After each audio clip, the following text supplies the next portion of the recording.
Ma'am कहाँ हो ma'am? अरे मैम हमारे बैंक के एमडी स्टिंकर्स भेज रहे हैं, आप रिप्लाई क्यों नहीं कर रहे हो मैम? क्या है ये तन्वीर? ना गुड मॉर्निंग ना नमस्ते, बस आती काम की बात शुरू। I am so sorry ma'am. Good morning ma'am. पहले गुड मॉर्निंग मैंने बोला ना। एक्चुअली चलो जल्दी से बताओ नाश्ते में क्या लाए हो? मैम कुछ तो बात है आप में, इतना रिलैक्स कैसे रह लेते हो आप? अच्छा आपके पास तो कार है ना मैम, आप साइकिल से क्यों आते हो फिर? अरे भाई पोल्यूशन इतना बढ़ गया है, मुझे लगता है कि जितना हो सके साइकिल से ट्रैवल करना चाहिए। और हमारे बैंक का क्या मैम, जो ऑलरेडी बैड डेब्ट से पोल्यूटेड है? आपको पता है हमारे लोन कस्टमर लोन नहीं चुका पा रहे हैं। एनपीआर इतना बढ़ गया है कि बैंक ऑलरेडी डूबने के कगार पे आ गया है। और हमारे एमडी फोन पे फोन करके पूछ रहे हैं कि डूबे हुए लोन की रिकवरी के लिए कर क्या रहे हो? आज मैं अपने बोर्ड ऑफ डायरेक्टर्स को ऐसा सोल्यूशन देने वाली हूँ जिससे सिर्फ हमारी ब्रांच ही नहीं बल्कि पूरा बैंक हर मुसीबत से मुक्त हो जाएगा। ऐसा क्या सोल्यूशन है मैम जो बैंक डूबने से बच जाएगा? अचार। अच्छा कल ना पराठों के साथ अचार लाना मत भूलना, ओके? मैं हाथ धोकर आती हूँ।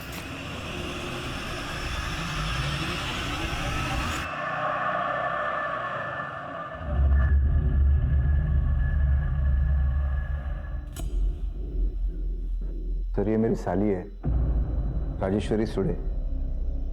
ये यूनिटी बैंक ऑफ महाराष्ट्र में मैनेजर है। कल सुबह से ही राजेश्वरी का कुछ पता नहीं चल रहा सर। राजेश्वरी आपके साथ रहती है? नहीं सर, वो हमारे घर से थोड़ा दूर अकेले रहती है। कल सुबह वो हमारे घर आई थी मगर उसके बाद से वो। गुड मॉर्निंग जीजू। Good morning. Good morning. Good morning ताई। Good morning. अरे वाह रजी, आजकल फिटनेस पे बहुत ध्यान दे रही है। पर फिट रहने से क्या होगा, उम्र थोड़ी कम हो जाएगी। 34 की हो गई है, पता नहीं शादी कब करेगी। ताई फिर से वही बात, ये सब छोड़ 500 रुपए दे। क्यों, क्या हुआ? अरे वॉक पे निकली ना तो पर्स कैरी नहीं किया, अब सोचो जाते हुए फ्रूट्स खरीद लो। वो रोजाना ऑफिस के बाद हमारे घर आती है और डिनर करके ही जाती है, लेकिन कल शाम को वो घर नहीं आई और जब उसका फोन ट्राई किया तो उसका फोन भी बंद आ रहा है। हाँ सर, हमने कल बैंक में भी फोन करके पता किया था तो पता चला कि वो बैंक में भी नहीं आई थी और कल से ही उसके घर पे ताला भी लगा हुआ है। देखिए ये भी तो हो सकता है कि राजेश्वरी आप पे किसी रिश्तेदार के यहाँ पे गई हो। आपने कुछ पता किया? सर वो हमारे अलावा हमारी छोटी बहन के घर जाती है, मैंने उसको भी कॉल किया था पर वो वहाँ भी नहीं गई थी। हाँ योगी ताई। माऊ, राजी तेरे यहाँ आई है क्या? नहीं तो क्या हुआ ताई, आप ऐसे क्यों पूछ रहे हो? देखिए राजेश्वरी एक वर्किंग वूमेन है, ये भी तो हो सकता है कि वो अपनी मर्जी से कहीं गई हो। पर सर उसका फोन बंद आ रहा है। ठीक है, अभी आप थोड़ा वेट कीजिए, अगर कुछ नहीं पता चलता तो हम एक्शन लेते हैं। ये देखिए, खंडर की फोटोग्राफ्स हैं, आसपास के इलाके की फोटोग्राफ्स हैं। हो सकता है ये लड़की कोई टूरिस्ट हो। यहाँ पर जितने भी गाइड्स हैं सबसे बात करो और आसपास की शॉप, होटल्स, इनमें भी पता करो। हो सकता है इस लड़की के बारे में कुछ पता चल जाए। सर इस लड़की की पॉकेट्स में कुछ नहीं मिला, सिर्फ ये लोटस पार्किंग की रसीद मिली है राजापुरी की। सर कार का नंबर लिखा है लेकिन पूरा नहीं लिखा है। कार का नंबर है 3715, 9 फरवरी की, 2 दिन पहले की, लोटस पार्किंग। चलो लोटस पार्किंग चलते हैं।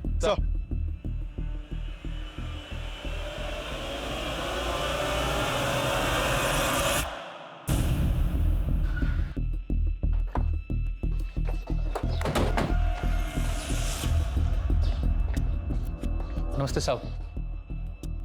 ये देखो साहब, जल्दी जल्दी मैं बस गाड़ी के आखिरी 4 नंबर लिखता हूँ और उनको रसीद दे देता हूँ। उसके बाद उसकी सारी डिटेल इस रजिस्टर में लिखता हूँ। मैं बताता हूँ साहब। साहब XX 3715 साहब, ये 9 फरवरी को यहाँ पे आई थी 2:15 पे।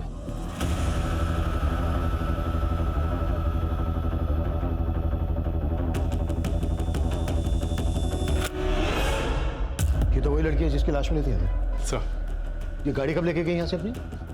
साहब 1 मिनट बताता हूँ साहब, लगभग 40 मिनट बाद 2:55 पे। अभिषेक सर, तुरंत पता करो ये गाड़ी किस एड्रेस पे रजिस्टर्ड है। सर राजी ताई ने हम बहनों के लिए इतने सेक्रीफाइसेस किए, मैं मान ही नहीं सकती कि वो हमें बिना बताए कहीं जा सकती। माऊ जो सामने आ रहा है उसका कुछ तो मतलब होगा ना। तुम्हारे लिए इसका गलत मतलब भी होगा कुणाल, लेकिन इसके पीछे अगर तुम्हारा कोई गलत मकसद हुआ तो। किस मकसद की बात कर रही है आप ताई? तुम तो बात ही मत करो। मैं देखता हूँ।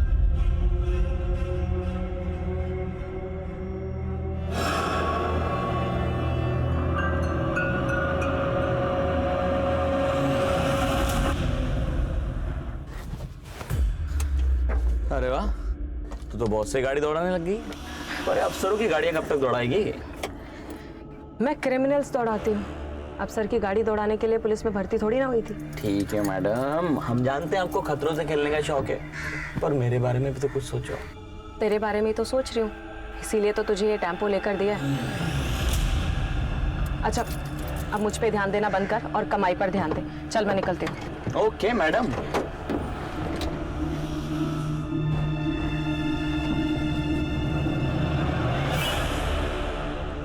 Sir, Rajeshwari Sule missing case 10 फरवरी को फाइल हुआ था। सुमन सर को फाइल देना। सर। तुम टेम्पो भी चला लेती हो? सर एक्चुअली वो टेम्पो मेरे हस्बैंड का है, लेट हो रही थी तो। महेश, राजेश्वरी मर्डर केस में तुम्हारी इन्वेस्टिगेशन कहाँ तक पहुंची? सर, केस फाइल होने के ठीक बाद ही राजेश्वरी की छोटी बहन को उसका एक मैसेज आया था। सर मैसेज में लिखा था कि राजेश्वरी मुंबई में ही है और कांटेक्ट करेगी कुछ दिनों में। सर, लेकिन राजेश्वरी का फोन लगातार बंद आ रहा था। सिर्फ एक मैसेज करने के लिए वो अपना फोन ऑन करे, ये बात कुछ समझ में नहीं आई, इसलिए हमने उसे घर में भी छानबीन की।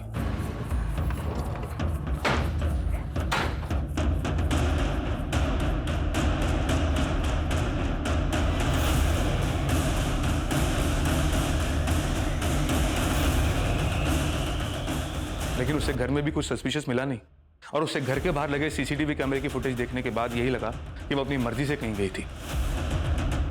महेश, फिर आगे क्या किया तुमने? सर वो क्या वो मतलब आगे कुछ नहीं किया? ये आगे कुछ ना करने का रिजल्ट क्या हुआ मालूम है? राजेश्वरी की लाश मिली। अब यहाँ बंदी बंद करो और राजेश्वरी की फैमिली को बनाओ शनाख्त के लिए।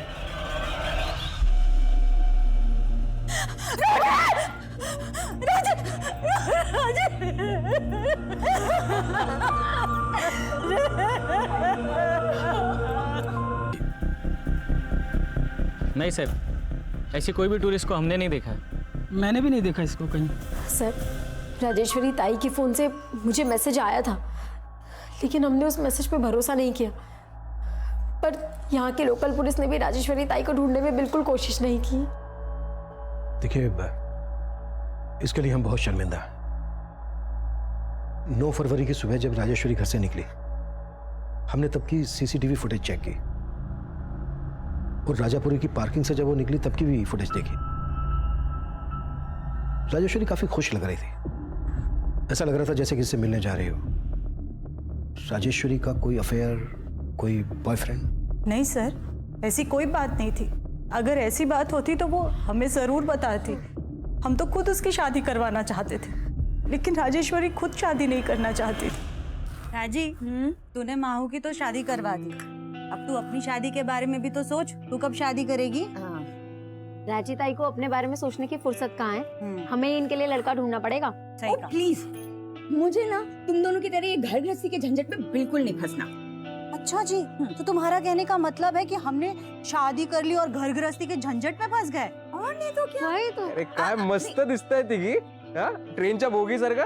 पण एक सेकंड, मालिश नाही, एक दूसरे को गुदगुली करो। क्या? अरे मस्त फोटो आएगा, बघा बघा इकडे। अच्छा, अगर हम मान लें जैसा कि आप लोग सोच रहे हैं कि वो मैसेज राजेश्वरी ने नहीं भेजा होगा, तो फिर किसने भेजा होगा? आप लोगों को शक है किसी पर? सर, उसका तो कोई पता नहीं, लेकिन राजेश्वरी के गायब होने के बाद उसका एक कलीग यहाँ आया था। देखिए, राजेश्वरी मैम ने सिर्फ आप लोगों को हैरान नहीं किया, उनके फैसले से पूरा बैंक हैरान है। बैंक हैरान था मतलब? जी, उन्होंने रिजाइन कर दिया था। एमडी सर को रेजिग्नेशन भी मेल कर दिया था उन्होंने। राजेश्वरी उस बैंक में 10 साल से थी, हमें तो विश्वास ही नहीं हुआ कि वो ऐसे रिजाइन कर देगी। नहीं मैडम, मैं इस बार नहीं कर पाऊंगी। देखो कविता, तुम इस तरीके से पीछे नहीं हट सकती हो, और तुम ही कहती हो ना कि तुम्हें मेरी तरह कामयाब बनना है, तो मेरी तरह सोचना भी पड़ेगा। ये रखो रखो, और हाँ, आइंदा अगर ऐसी बात की तो मुझसे बुरा कोई नहीं होगा।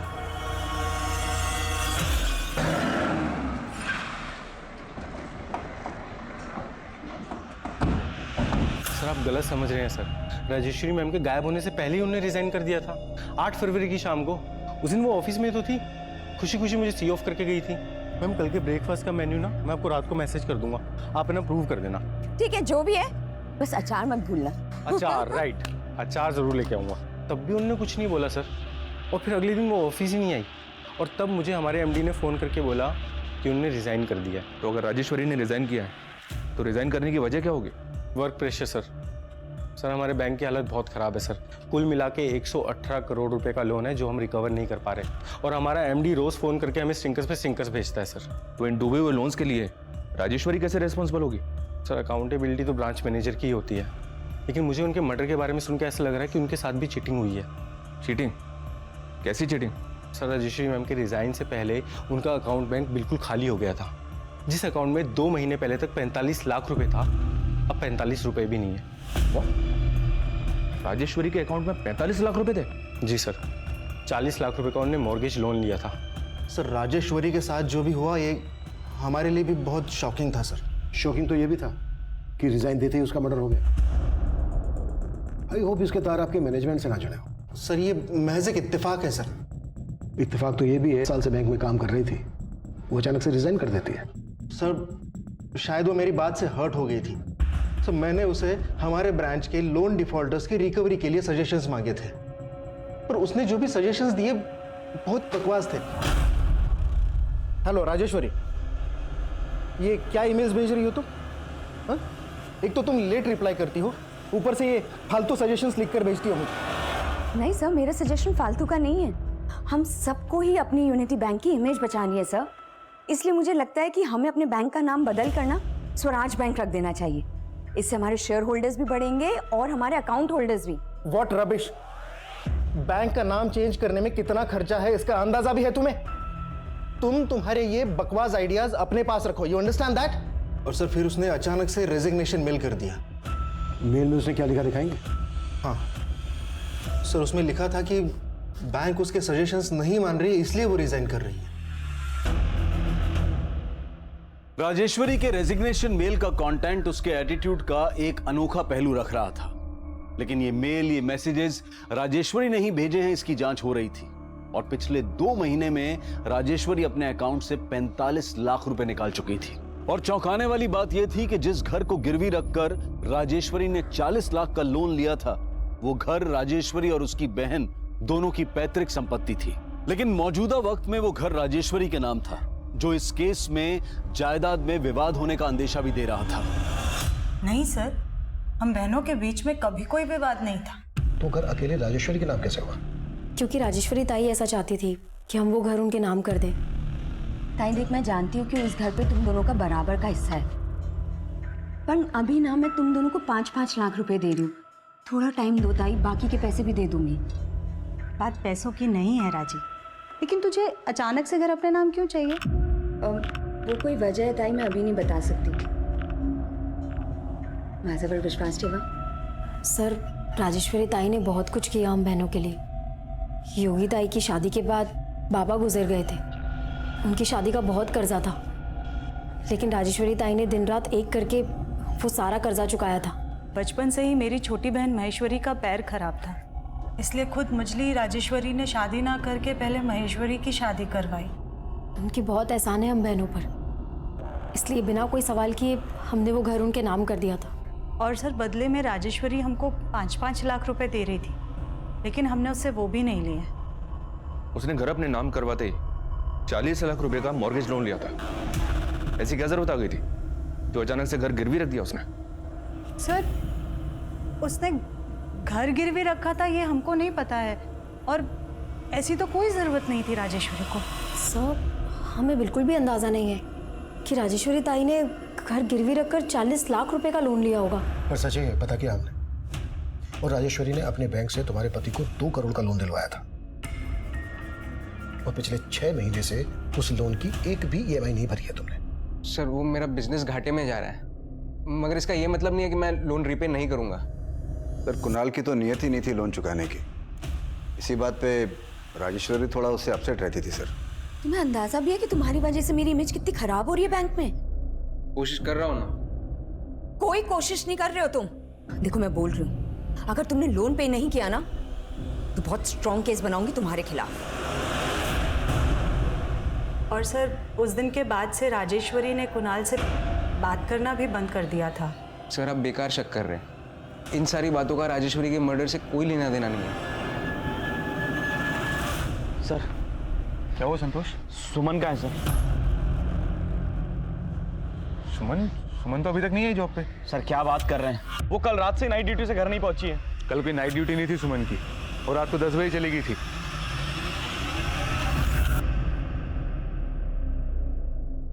ये तो कमाल ही हो गया सर। राजेश्वरी के केस ने हमारे सर की छत ही छीन ली। अभी कुछ दिन के लिए यहाँ खुले में काम करना पड़ेगा। कोई नहीं, खुले में दिमाग और काम करता है। बस चाय नहीं रुकनी चाहिए। छोड़ो।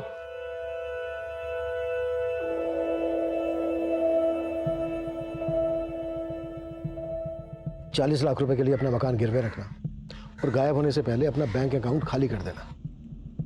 और राजेश्वरी आखिरी बार जब अपनी बड़ी बहन से मिली थी तो 2000 रुपए उधार लेकर गई थी। ये सब छोड़, 500 रुपए दे। क्यों, क्या हुआ? अरे वॉक पे निकली ना तो पर्स कैरी नहीं किया। अब सोचू जाते हुए फ्रूट्स खरीद लूं। 500 छुट्टे तो नहीं है, 2000। कोई बात नहीं जीजू, 2000 दे दो। उस वक्त तक उसका बैंक अकाउंट खाली हो चुका था। ऐसा लग रहा है जैसे उसको कोई ब्लैकमेल कर रहा था।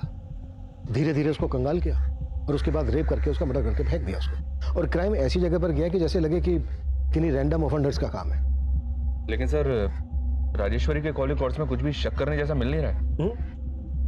राजेश्वरी की जिंदगी तो संदेहों से भरी पड़ी है। उसकी गाड़ी नहीं मिली अभी तक। उसकी गाड़ी ढूंढने पर जोर दो, शायद उससे हमें कोई लीड मिल जाए। और राजेश्वरी की दोनों बहनों और उसके दोनों जीजाओं को खंगालो। राजेश्वरी के घर की भी अच्छे से तलाशी लेनी होगी। सर इंस्पेक्टर महेश की टीम की एसआई सुमन अचानक से कहीं गायब हो गई है सर। व्हाट? ये महेश और उसकी टीम ने राजेश्वरी को ढूंढने की कोशिश ही नहीं की, और अब जब से हम इस केस पर आए हैं उनकी टीम की एसआई सुमन गायब हो गई। माजरा क्या है ये? वॉचमैन दरवाजा खोलो, ब्रेक खत्म हुआ। वॉचमैन बंद करो उसको। गाइस हमारा ये लंच ब्रेक है ना, परमानेंट ब्रेक बन गया है। हमारा बैंक गवर्नमेंट ने टेक ओवर कर लिया है। हमारे एटीएम, ऑनलाइन ट्रांसफर सब सीज हो चुके हैं। अभी हजार रुपए निकालने के लिए बाहर हजारों की लाइन लगेगी। हमारी वाट लगने वाली है। ये केस कई उतार चढ़ाव देख रहा था और चौंकाने वाला पहलू एएसआई सुमन का गायब होना था। एसआईटी इस केस पर भी नजर बनाए हुए थी और राजेश्वरी से जुड़े लोगों पर भी नजर रखी जा रही थी। वहीं राजेश्वरी की कार के तलाश के साथ साथ उसके घर में भी उसके कातिल तक पहुंचने के सुराग ढूंढे जा रहे थे। और फिर कुछ ऐसा हुआ जिसने इस केस को घुमा कर रख दिया।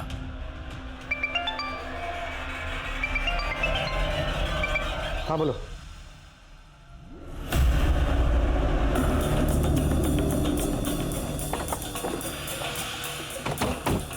हटो, खड़ी।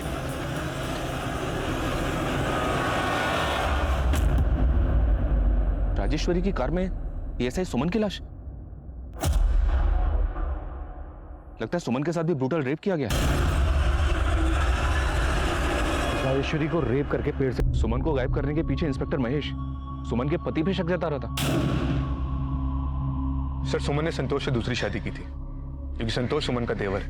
1 मिनट, तुम्हें सुमन के पति संतोष पर शक क्यों है? क्योंकि सर सुमन का पहला पति उसको बहुत मारता था, फिर वो उसको छोड़कर दुबई चला गया और उसके बाद संतोष ने सुमन से शादी कर ली। और अब जब संतोष भी सुमन के साथ मारपीट करने लगा तो सुमन बहुत परेशान थी। सर संतोष की वजह से मैं काम पर फोकस नहीं कर पा रही हूँ और उसको मेरा घर लेट आना पसंद नहीं है, इसलिए मैं सोच रही हूँ कि मैं जॉब ही छोड़ दूँ।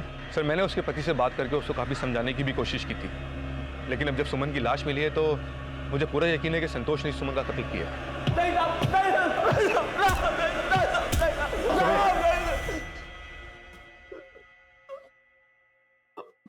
मैं किसी राजेश्वरी को नहीं जानता था, मैंने कुछ नहीं किया। सिर्फ राजेश्वरी नहीं बल्कि तूने सुमन को भी रेप करके मार डाला। नहीं साहब, मैं तो सुमन को प्यार करता था साहब। प्यार नहीं करता था, मारपीट करता था उसके साथ। तो तेरा बड़ा भाई भी यही करता था ना? मैं अपने बड़े भाई जैसा नहीं था साहब। मैंने तो सुमन को उस जल्लाद से बचाया था। उन्होंने सुमन की जिंदगी बर्बाद करके रख दी थी, बिल्कुल नरक की तरह। ऊपर से उसको छोड़ के दुबई चला गया, उधर उसने दूसरी शादी बना ली। सुमन के तो माँ बाप भी नहीं थे साहब। मुझे सुमन से हमदर्दी थी, इसलिए मैंने उससे शादी कर ली। शादी के बाद मैंने उसका पढ़ाई भी पूरा कराया, फिर वो पुलिस में भर्ती हो गई। सब इंस्पेक्टर महेश ने मेरी सुमन को मुझसे छीना है। ये सब इंस्पेक्टर महेश ने? हाँ साहब, वो आए दिन सुमन को अपने घर ले जाता था रात को। वो बेचारी मुझे बता भी नहीं पाती थी साहब, पर मैंने बाद में पता कर लिया।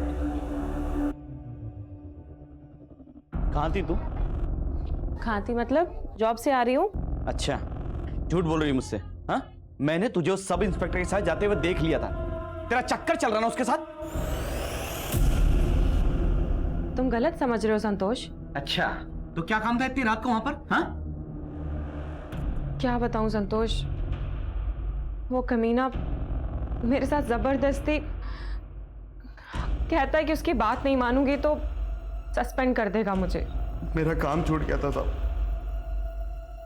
सुमन ने मेरे को टेम्पो लेके दिया, कर्जा लेके, पर मेरे को नहीं मालूम था साहब कि वो घर चलाने के लिए उसकी जुर्म सह रही थी।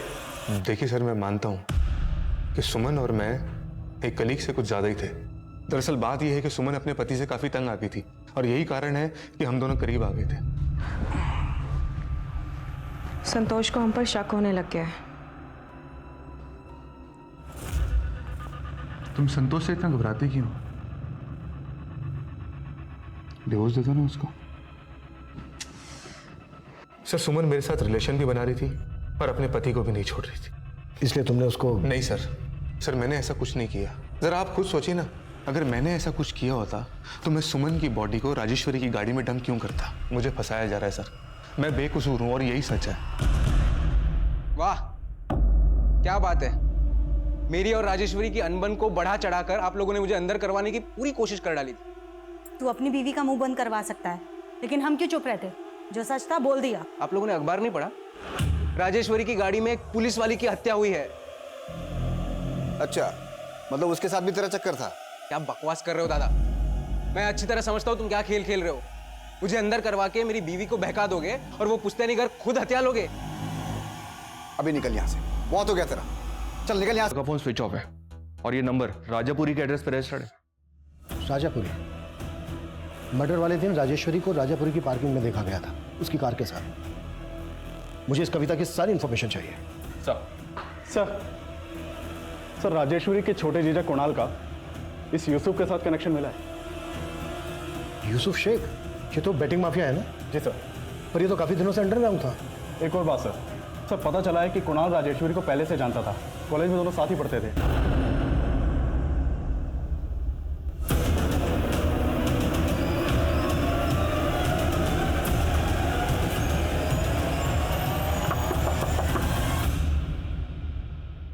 कविता यही रहती है? जी साहब, कविता मेरी छोटी बहन है। कहाँ है वो?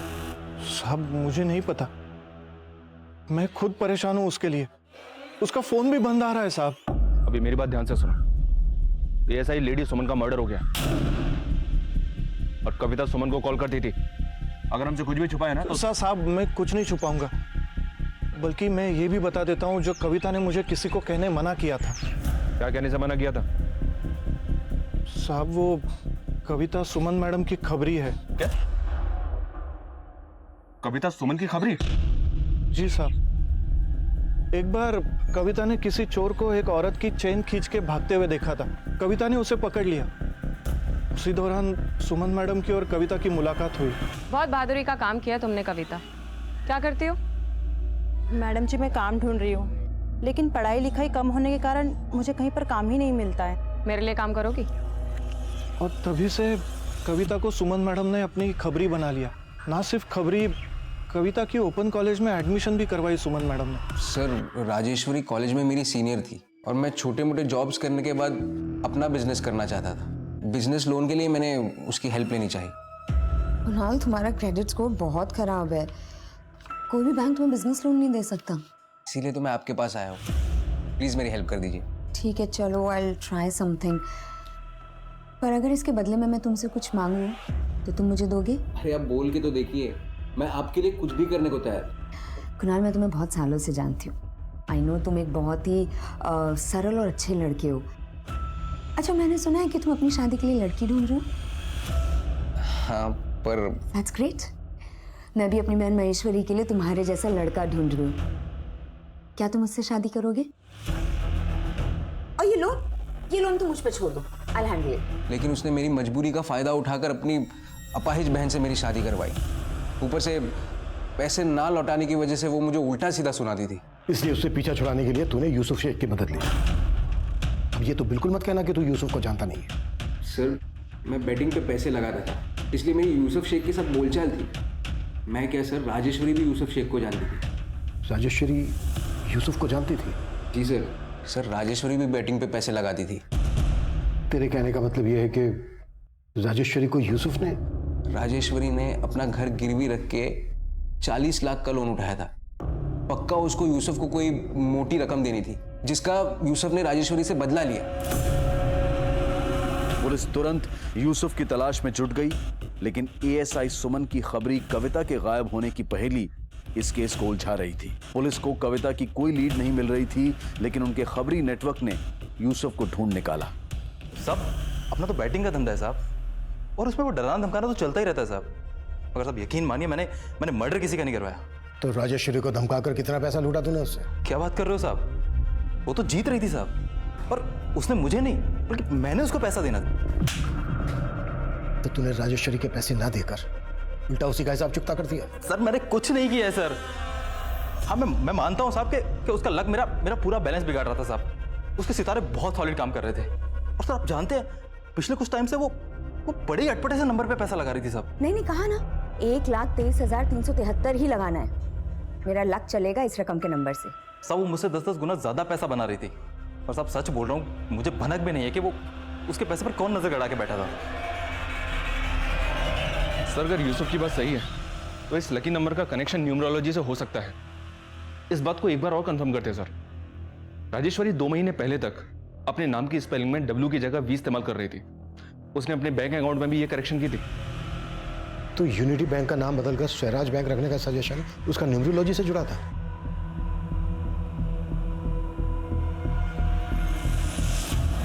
विजय, राजेश्वरी के घर में मैंने एक न्यूमरोलॉजी की किताब देखी थी, वो किताब मंगवाओ, शायद उससे हमें कुछ मिल जाए। सर,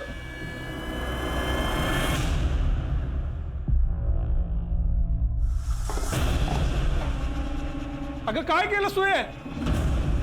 मी इथं लोकांचं नसीब लिहितोय और तूने उस पे पानी फेर दिया। ज्योतिका बासु ऑथर, इस ऑथर का ईमेल आईडी यहाँ पर सर्कल किया हुआ है। की तलाश में पुलिस मनोहर पर नजर रख रही थी, और तभी इस केस में एक नया घुमाव आया। सर, इस किताब के ऑथर ज्योतिका बासु का तो 3 साल पहले देहांत हो गया था, और ऐसा कुछ भी नहीं मिल रहा है जिससे लगे कि न्यूमरोलॉजी का इस मर्डर से कोई कनेक्शन हो सकता है। सर, आपके नाम ये लेटर आया है, लेकिन भेजने वाले ने इस पे अपना नाम नहीं लिखा है।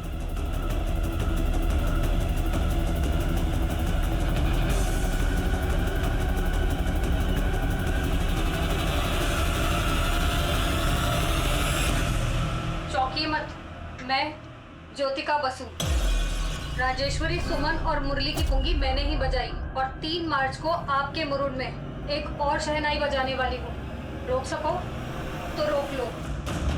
बस वो कैसे हो सकती है? कहीं ये कविता तो नहीं जो हमें चैलेंज दे रही है? अगर ये कविता है तो इसके साथ कोई मर्द भी इन्वॉल्व होगा, क्योंकि 2 औरतों का रेप हुआ है। हम इसके चैलेंज को लाइटली नहीं ले सकते। अपनी पूरी टीम को अलर्ट कर दो, ये लोग कुछ भी कर सकते हैं। मूव।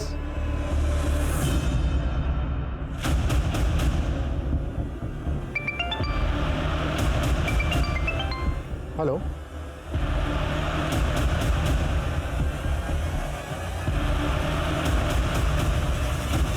लेकिन वो कविता की आवाज नहीं थी। कविता के गायब होने के रहस्य और भी गहरे होते जा रहे थे, और वो धमकी भरी ऑडियो क्लिप भेजने वाले के बारे में भी कोई लीड नहीं मिल रही थी। मीडिया पुलिस की निंदा कर रही थी और हत्याओं की खबरों को बढ़ा चढ़ाकर छाप रही थी, जिसका नतीजा ये था कि मुरूर में आने वाले सैलानी भी क्राइम सीन देखने जाने लगे, जिसने पुलिस की मुसीबतें और बढ़ा दी। उसी लाल दुपट्टे से उस औरत की लाश यहाँ पर झूल रही थी।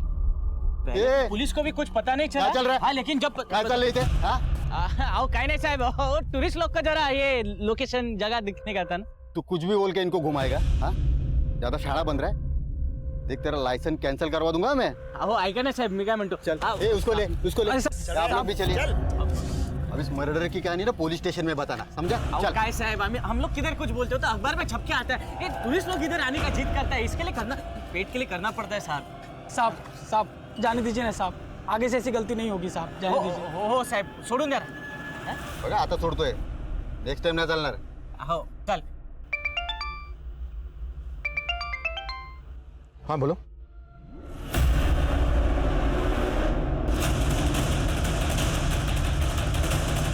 सब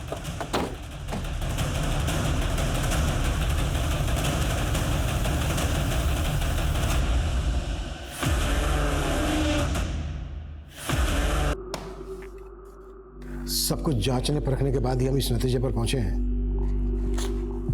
किस पेन ड्राइव में तुम्हारी आवाज है। अब ये बोलो क्यों किया ये सब, और कौन कौन लोग मिले हुए हैं तुम्हारे साथ?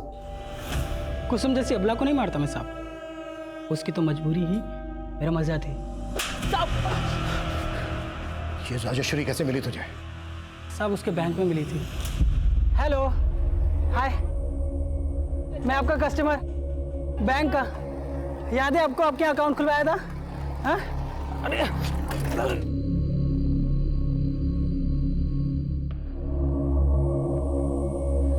आप ठीक है ना?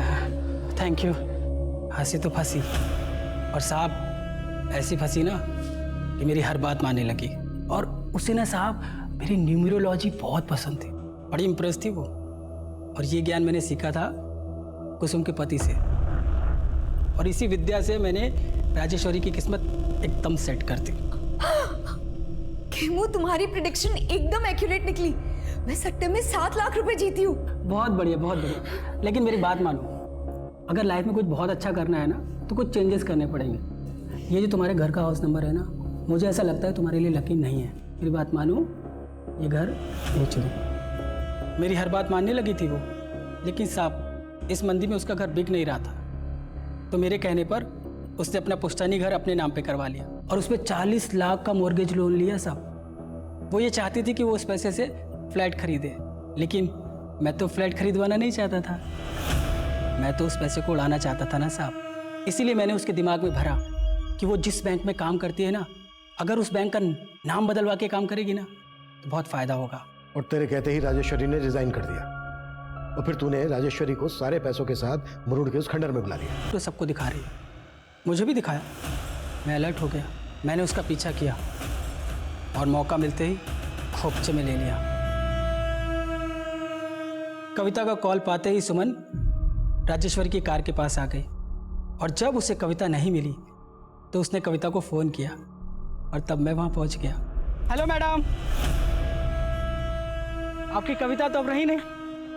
कौन हो तुम? और आप भी अब कहीं की नहीं रहोगे।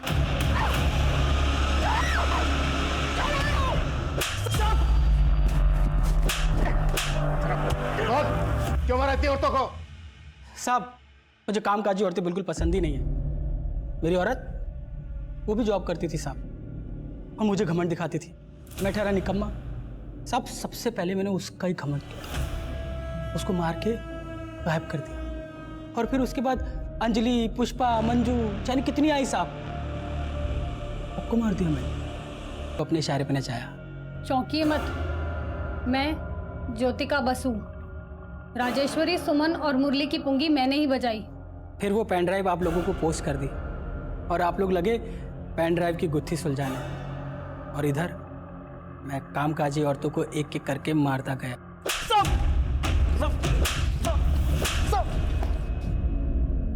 तू जो एक कामकाजी कर रहा है ना, अगर सारी कामकाजी औरतें अपना काम छोड़ दे तो यार तेरे जैसे जानवर आदमी को समझाने का क्या फायदा? अभिषेक अब जरा इसे अपना कामकाज दिखाओ।